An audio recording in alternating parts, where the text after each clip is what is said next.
입니다. 아멘. 할렐루야, 은혜의 아침입니다.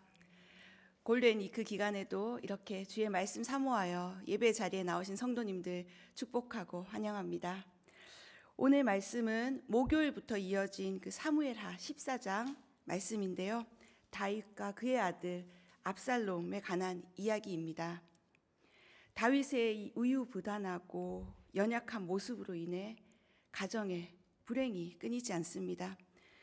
압살롬은 여동생 다말의 일로 인해서 그 다윗의 장남이었던 암논, 큰 형이었죠. 그 암논을 죽이고 그술로 도망을 갔습니다.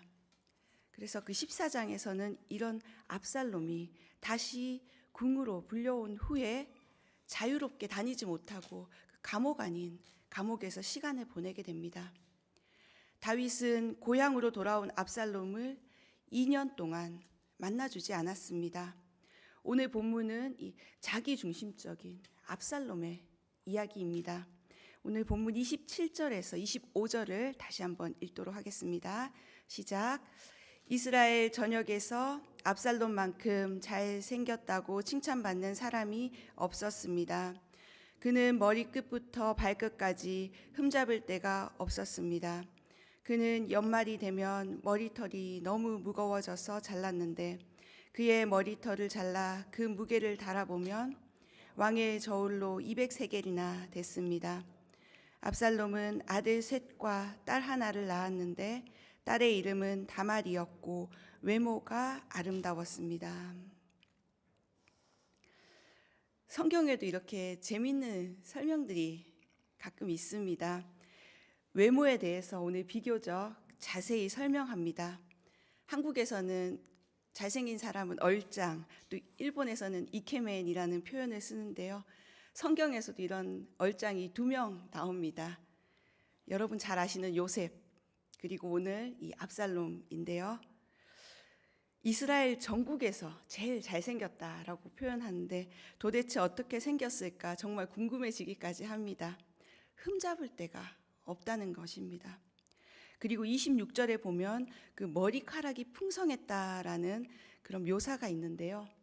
200세겔, 1년에 한 번 머리를 잘랐는데 200세겔이나 나는 무게가 되었다고 합니다. 그것은 지금으로 환산하면 한 2.8kg 정도라고 합니다. 2.8kg 정도인데, 네, 정말 그 풍성한 머리카락은 젊은 남성의 아름다움과 힘을 상징했습니다. 이런 준수한 외모로 인해서 이스라엘 전역에서 인기를 얻지만 나중에 이 압살롬이 그 자기의 자랑으로 삼았던 머리카락으로 인해서 결국 압살롬은 황당한 죽음을 맞게 되죠. 나중에 사무엘하 18장 묵상하실 때 그 이야기가 나옵니다. 외모로 인한 교만의 결과였습니다. 또 27절에 보면 아들 셋과 딸 하나가 있다라고 하는데 그 딸의 이름이 다말입니다. 암논에게 성폭행을 당했던 누이와 이름이 같은 그 딸 다말, 그녀도 매우 아름다웠다고 합니다. 정말 그 우월한 유전자였는지 성경의 다윗의 집안의 외모에 관한 칭찬이 유난히 많습니다. 이런 압살롬은 이스라엘 백성들 사이에서도 아주 인기가 많은 사람이었습니다. 지금이나 그때나 잘생긴 사람은 인기가 많았나 봅니다. 또 장자 암논이 제거된 상태에서 가장 강력한 왕이 계승자였습니다. 그러나 이런 압살롬의 외모적인 조건이 잘 갖춰진 것이 압살롬이 잘나서 된 것은 아니죠. 하나님께서 허락하신 그 환경과 조건이었습니다. 그러나 압살롬은 자기에게 모든 것을 허락하신 하나님께 감사하기보다는, 하나님을 의지하기보다는 자기의 이런 외적인 조건을 더 믿었습니다. 그래서 내 생각대로, 내가 생각한 대로 일 처리를 내 방식대로 해가기 시작합니다. 하나님은 이런 겉으로 보이는 외모가 아니라 마음의 중심을 보시는 분이십니다. 하나님은 이렇게 잘난 사람 쓰시는 것이 아니라 전심으로 하나님을 향하고 있는 그 사람을 귀하게 사용하십니다. 그리고 그 사람에게 하나님께서 능력을 베풀어 주십니다. 역대하 16장 9절 말씀에 여호와의 눈은 세상을 두루 볼 수 있어서 그 마음이 온전히 그분께 향하는 사람들을 힘있게 하신다고 약속하고 계십니다. 금수저를 물고 나와서 외형적으로 큰 성공을 거두어 사람들에게 인기가 있다고 해도 하나님께서 인정하시지 않으면 아무 소용이 없습니다. 오늘 자신의 모습이 좀 평범해 보이고 내 모습이 좀 평범해 보여도 이대로 우리를 받아주신 하나님께 감사하며 나아갑시다. 또 겸손한 마음으로 우리 마음이 정말 오늘 온전히 하나님을 향하고 있는지 점검하는 이 아침 되시길 바랍니다. 오늘 본문 28절에서 32절을 다시 한번 읽어보도록 하겠습니다. 다 같이 28절 시작. 압살롬은 예루살렘에서 만 2년을 살았지만 왕의 얼굴을 보지 못했습니다. 그래서 압살롬은 요압을 불러 왕께 보내려 했습니다. 그러나 요압은 그에게 오지 않았습니다. 다시 또 불렀지만 요압은 오지 않았습니다. 그러자 압살롬이 자기 종에게 말했습니다. 내 밭 옆에 있는 요압의 밭에 보리가 있으니 가서 불을 질러라. 그리하여 압살롬의 종들은 그 밭에 불을 질렀습니다. 그러자 요압이 일어나 압살롬의 집으로 와서 그에게 말했습니다. 당신의 종들이 무엇 때문에 그 밭에 불을 질렀습니까? 압살롬이 요압에게 말했습니다. 내가 내게 사람을 보냈었다. 너를 왕께 보내 나를 왜 그 술에서 돌아오게 했는지, 그리고 이렇게 사느니 차라리 거기 있는 편이 나았을 뻔했다고 왕께 말씀드리게 하려고 말이다. 이제 내가 왕의 얼굴을 뵙고 싶다. 내가 죄가 있다면 차라리 나를 죽여달라고 전하여라. 요압과 드고와 여인의 그런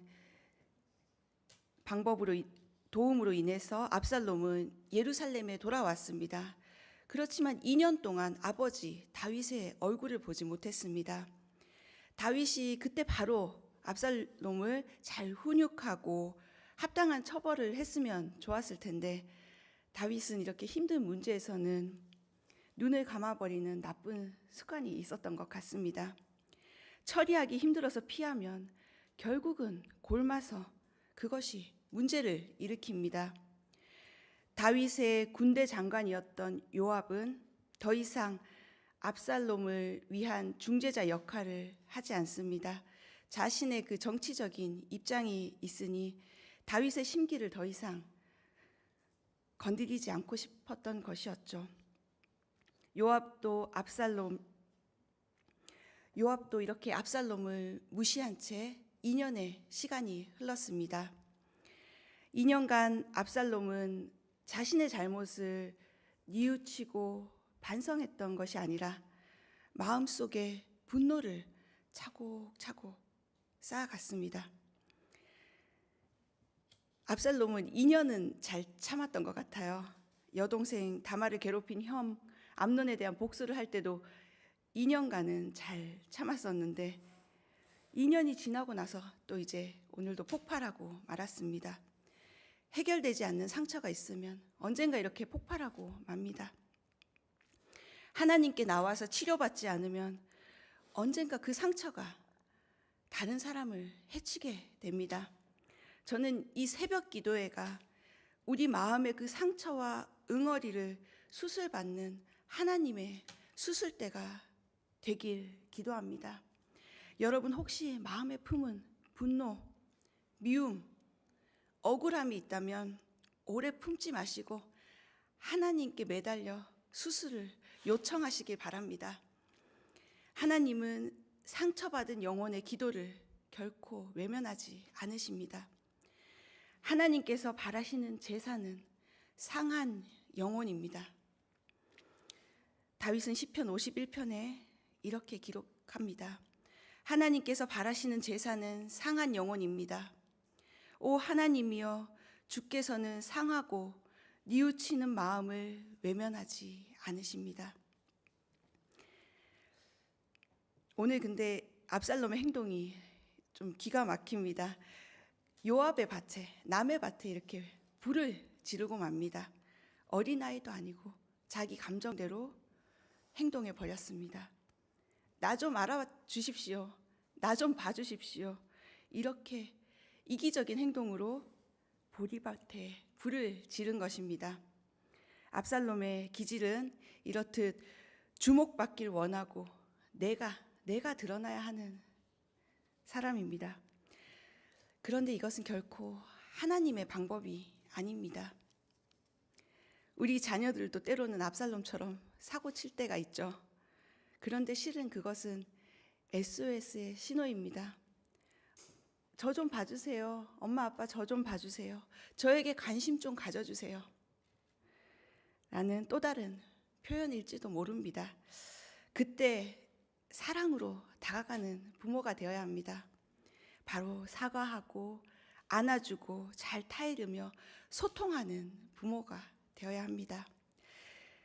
그는 이렇게 압살롬은 자신의 깨를 이용해서 일단 요압을 자기에게 불러왔고 결국 이렇게 다윗 아버지를 만나는 데 성공합니다. 원하는 바를 이뤄내는 추진력이 있다고 칭찬한 사람도 있을 수 있습니다. 그러나 압살롬은 하나님의 때를 기다리지 못한 불신앙의 사람이었습니다. 다윗은 왕이 될 것이라는 기름 부음을 받았지만 사울 왕 밑에서 억울한 고통을 받았습니다. 그리고 다윗은 끝까지 하나님이 일하실 때까지 묵묵히 기다렸습니다. 다윗은 부족한 부분이 많았지만 이렇게 하나님만 신뢰하는 믿음, 그 믿음을 하나님께서 귀하게 보셨던 것이 아닐까 생각합니다. 어쨌든 오늘 이 압살롬의 방화 사건 이후에 군대 장관 요압이 움직이게 되었습니다. 자기 밭에 불이 났는데 안 가볼 수가 없잖아요. 32절에 압살롬은 성격이 정말 다혈질이었는지 이렇게 살기를 동경할 때는 언제고 왕 옆에 가기를 동경할 때는 언제고 이번엔 이렇게 말합니다. 이렇게 사느니 차라리 거기 있는 편이 나았다라고 합니다. 어디서 많이 들어본 표현이죠. 출애굽할 때 이스라엘 백성들도 이렇게 말했습니다. 우리도 자주 쓰는 표현이죠. 저도 20대 때 처음 일본에 와서 일본 사람들하고 함께 지내는데 말도 잘 안 통하고 너무 힘들었던 시간들이 있었습니다. 그래서 그때 이런 생각을 품어서 괜히 일본에 왔다 차라리 그냥 한국에서 살 걸, 그렇게 울면서 고백했던 시간들도 있었습니다. 그때는 참 서럽고 그렇더라고요. 그러나 지금은 전혀 아닙니다. 우리 성도님들과 함께 이렇게 정말 믿음 생활 해가는 이 시간들이 얼마나 감사하고 행복한지 모릅니다. 우리는 늘 과거와 비교해서 현재의 삶을 이야기합니다. 그러나 우리의 삶을 인도하시는 하나님은 결코 실수하지 않는 좋으신 하나님입니다. 지금 여기에 우리가 예배할 수 있음을, 이 동경 온누리 교회에서 함께 하나님을 예배할 수 있음을 감사하는 아침 되길 바랍니다. 32절 하반절에서 압살롬의 그 마음속의 분노를 느낄 수 있습니다. 다윗은 돌아온 아들을 안아준 것이 아니라 그냥 외면했습니다. 안 보면 그만이라는 생각으로 대했던 것입니다. 이런 아버지 다윗의 태도가 압살롬을 분노하게 했고 결국 아버지를 죽이려는 그 페류나로 만들고 말았습니다. 자녀는 부모의 거울이라는 말이 있습니다. 골로새서 3장 21절에 아버지들이여 자녀들을 화나게 하지 마십시오. 그들이 낙심하지 않도록 하십시오. 라는 말씀이 있습니다. 5월은 가정의 달인데요. 집 나간 탕자가 돌아왔을 때 맨발로 뛰쳐나가 아들을 맞아주고 안아준 아버지처럼 오늘 우리의 자녀들을 안아주고 품어주고 격려하는 부모님들이 되시기를 주님의 이름으로 축원합니다. 이때 압살롬이 진정으로 회개했다면 잠잠히 그 다윗의 처분을 기다려야 했습니다. 2년간 기다리긴 했지만 그때는 하나님의 때가 아니었습니다.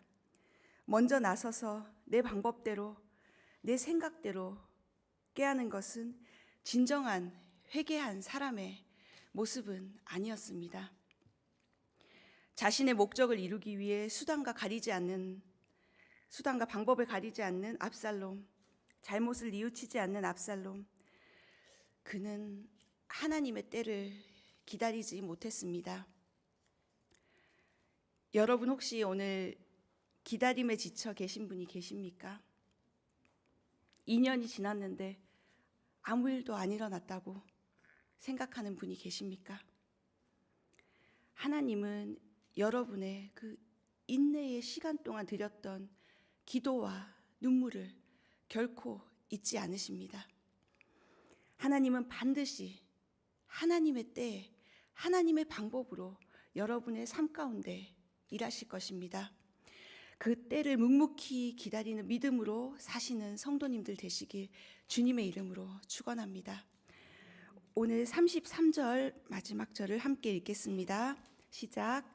그러자 요압은 왕께 가서 이 말을 전했습니다. 왕은 압살롬을 불렀고 그가 들어와 왕 앞에서 얼굴을 땅에 대고 절했습니다. 그러자 왕은 압살롬에게 입을 맞추었습니다. 이렇게 오늘 다윗과 그 아들 압살롬은 극적인 화해를 하게 됩니다. 다윗이 압살롬을 궁으로 불렀고 아들에게 입맞춤을 하게 됩니다. 그러나 이것은 아주 형식적인 제스처에 불과했습니다. 이미 훈육과 용서의 그 골든타임을 놓친 것입니다. 압살롬은 비참해질 대로 비참해져서 그간 자신을 받아주지 않았던 아버지에게 그 대가를 치르게 할 분노를 품었기 때문입니다. 오히려 그 마음이 교만으로 가득했습니다. 이후에 아버지를 반역하는 일을 저지르고 말죠. 오늘 본문 이후부터 15장부터는 압살롬의 그 쿠데타의 이야기가 나옵니다. 너무 늦은 화해는 이처럼 부작용을 낳기 쉽습니다. 우리 삶에도 타이밍이 중요합니다. 자녀들을 훈육하는 것도 타이밍이 중요합니다. 그 자녀 양육의 몇 가지 원칙 중에 한 가지는 그 상황이 일어난 그 자리에서 곧바로 하라는 것입니다. 너 나중에 집에 가서 보자. 아빠 퇴근하고 오시면 혼날 줄 알아. 이런 식으로 나중에 겁을 주고 미루면 그 아이의 마음에 오히려 나쁜 감정이 쌓이게 된다는 것입니다. 우리의 인간관계에서도 마찬가지인 것 같습니다. 누구를 용서하고 용납하기까지 너무 오래 시간을 끄는 것은 좋은 일이 아닙니다. 혹시 여러분 용서하지 못한 사람이 있다면 오늘 지금 이 자리에서 하나님께 기도하시기 바랍니다. 도저히 용납하지 못하는 사건이 있다면 오늘 하나님께서 우리의 마음을 풀어주시도록, 우리의 그 얽힌 실타래를 풀어주시도록 하나님께 기도하며 나아갑시다. 전도서 말씀에 3장 11절 말씀에 하나님은 모든 것을 그분의 때에 아름답게 만드시고 사람들의 마음속에 영원을 사모하는 마음을 주셨다. 그러나 하나님께서 하시는 일의 처음과 끝을 다 알지는 못하게 하셨다. 하나님은 모든 것을 그분의 때에 아름답게 만드셨습니다. 하나님과 늘 가까이 기도하는 사람은 이 때를 주님께서 알려주십니다. 사랑하는 우리 동경 오누리교회 성도님들, 오늘 기도할 때 이 하나님의 때를 깨닫는 은혜가 있길 축원합니다. 늘 하나님의 뜻을 구하며 때를 분별하는 지혜를 얻는 우리 성도님들 되시기를 주님의 이름으로 축원합니다. 이 시간 함께 기도하며